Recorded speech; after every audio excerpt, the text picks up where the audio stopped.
Herkese merhabalar. YouTube kanalıma ve mutfağıma hoş geldiniz değerli takipçilerim. Bugün sizlere yine nefis bir börek tarifi hazırladım. Buyurun yapımına başlayalım. Öncelikle karıştırma kabına 1 su bardağı ılık süt alıyorum. 1 su bardağı ılık su ekliyorum. 1 paket kuru maya ilave ediyorum. 1,5 yemek kaşığı toz şeker ekliyorum. Ve 1 çay bardağı sıvı yağı ekliyorum. Bardak ölçü 125 miligram. Ve bütün bu sıvı malzemeleri iyice karıştırıyorum ki mayam birazcık aktifleşmesi için. Şöyle mayayı ezdirerek iyice karıştıralım.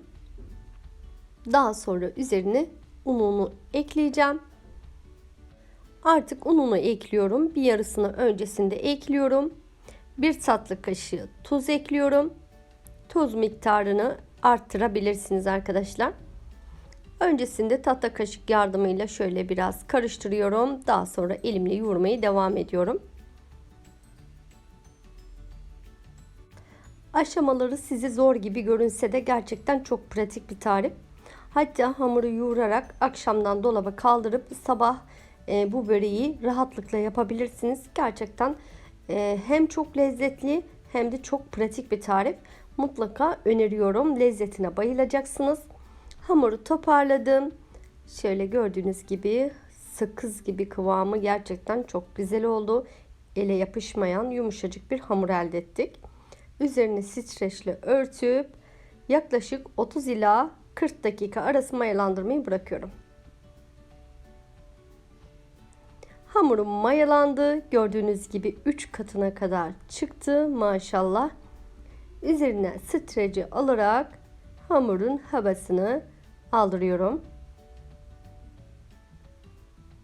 Maya kokusunu mutlaka bu şekilde çıkartmanızı tavsiye ederim.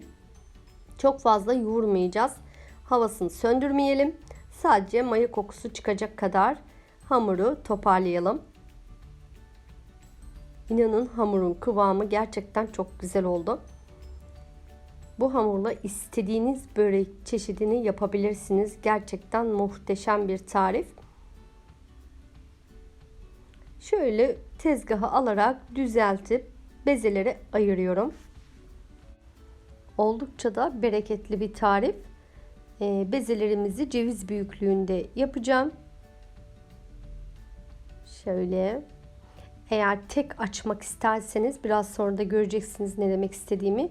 2 kat üst üste yaparak böreğimizi yapacağız. Eğer tek yapmak isterseniz bezelerinizi lütfen mandalina büyüklüğü kadar ayırmanızı öneriyorum. Bu şekilde şöyle görüyorsunuz, gerçekten kıvamı çok güzel oldu.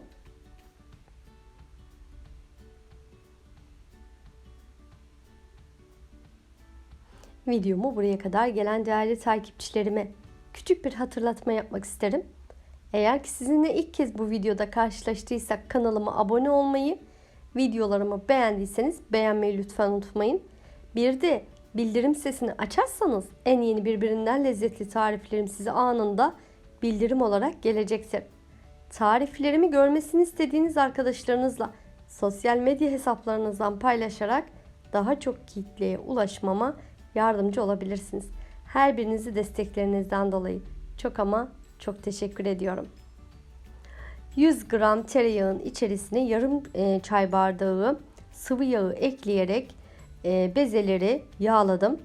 Daha sonra iç harcını hazırlıyorum. Yarım kilo ıspanak, 2 tane pırasa, tulum peyniri ekledim. Eğer evde beyaz peynir, lor peynir varsa onları da kullanmanızı öneriyorum. Karabiber ve pul biber ekleyerek, biraz da yağ ekleyerek bütün harcı iyice karıştırıyorum. Elinizle karıştırmanızı tavsiye ederim. Evet, hamurları açmaya başlıyorum. Ne oklava kullanıyoruz, ne merdane kullanıyoruz. Sadece elimizle, parmak uçlarımızla bu güzel hamuru açıyoruz arkadaşlar. 2 bezeyi bu şekilde tatlı tabağı büyüklüğünde açarak daha sonra üst üste birleştiriyorum. Araları mutlaka elinizle biraz tereyağına sürmeyi ihmal etmeyin. İkisini üst üste ekledim ve gördüğünüz gibi tekrar parmak uçlarımla kenarlarından doğru bu şekilde büyütüyorum. Hafif yırtılmalar olabilir. Hiç sorun değil. Çünkü kol böreği şeklinde saracağımız için hiç problem değil arkadaşlar. Uç kısmını iç harcından yerleştiriyorum ve rulo şeklinde sarıyorum. Şöyle elimizle de biraz esnetiyoruz ki biraz daha büyütmek için. Şöyle ve gül şeklinde sararak böreğimizi hazırlıyoruz. Tekrar göstermek istiyorum. Yine aynı şekilde hamurumuzun kıvamı gerçekten çok güzel oldu. Elinizi değdiğiniz an gördüğünüz gibi açılıyor.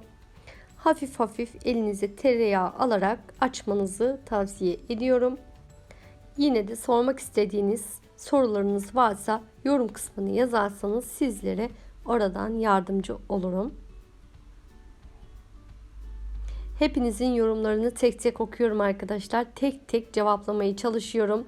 Her birinizi desteklerinizden dolayı çok ama çok teşekkür ediyorum. İyi ki varsınız canlarım.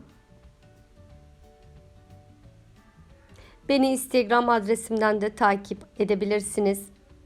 Oradan da destek verebilirsiniz. Açıklama bölümünün linkini eklerim. Filiz'in Sunumlar 11 sayfası. Bu şekilde böreğimi devam ediyorum. Dediğim gibi tekli yapmak isterseniz bezileri biraz daha büyütmenizi tavsiye ediyorum. Benimkiler ceviz büyüklüğünde. Videoda gerçekten büyük görünse de şöyle tekrar esnetiyorum ve gül şeklinde sarıyorum. İç harcını dilediğiniz gibi hazırlayabilirsiniz. İsterseniz kabaklı, isterseniz patatesli, kıymalı. Gerçekten hepsiyle de çok lezzetli oluyor. Pırasa bütün börek çeşitlerine lezzetine lezzet katıyor. Gerçekten eğer pırasalı yapmıyorsanız mutlaka bir de o şekilde denemenizi öneriyorum. Tekrar esneterek gül şeklinde sarıp artık böreğimi tamamlıyorum. Uç kısımlarını mutlaka alta gelecek şekilde saklayalım açılmaması için.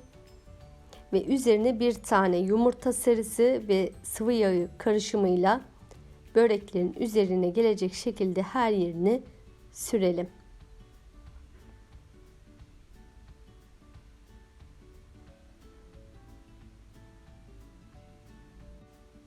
Üzerine de susam serpeceğim. Dilerseniz çörek otu, dilerseniz haşhaş da serpebilirsiniz.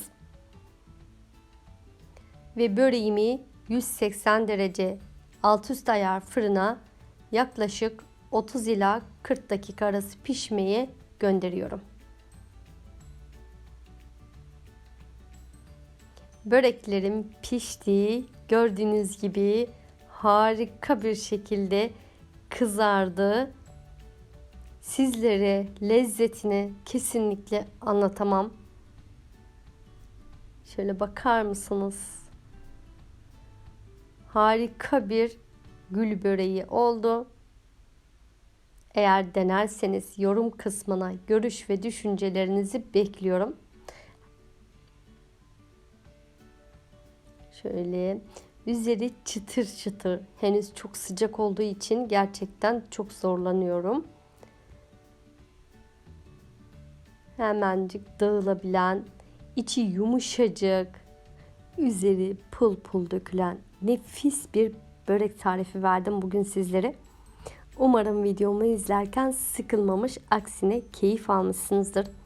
Elimden geldiğince tüm püf noktaları ve ayrıntıları sizlerle paylaşmaya çalışıyorum. Bazı yorumlar alıyorum arkadaşlar. Çok uzun videolar diye. İnanın çok uzun değil. Çünkü ayrıntılarını kaçırmamanız için, tüm detaylarını verebilmek için videom 10 dakika 12 dakika arası oluyor. Yani daha da kısaltmam mümkün değil arkadaşlar.